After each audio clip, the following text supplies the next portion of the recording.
所以这个呢，肯定也是交出一个这个精品的工程，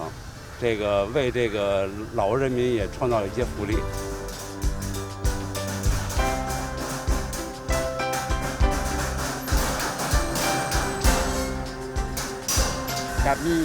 ก็มีคนดีหลายอย่างแต่สำหรับของหมอหลังนี่ที่เพิ่นเฮ็ดอยู่นี่ครับพระเจ้าฮู้ว่าแบบในตอนหน้าเนี่ยมันจะสามารถช่วยแบบประชาชนลาวเขาได้แล้วก็หรือประชาชนต่างประเทศที่ว่าต้องการจะเข้ามาป่วยที่นี่หั่นน่ะน่าจะดีเพราะว่าตามที่เฮาฮู้หั่นน่ะอ่าอุปกรณ์เรื่องเครื่องใช้ที่เขาเอามาใช้อยู่ของหมอหลังนี่มันเป็นแบบอุปกรณ์ที่มีคุณภาพสูงแล้วเรื่องการติดตั้งเรื่องการแบบก่อสร้างตัวนี้ตึกตัวนี้หั่นน่ะเขากับแบบจะมีพวกวิชาการที่แบบมีประสบการณ์สูงๆนะมาเฮ็ดตัวนี้นะพ้องกับคนจีนกันดีโอเคเพราะว่า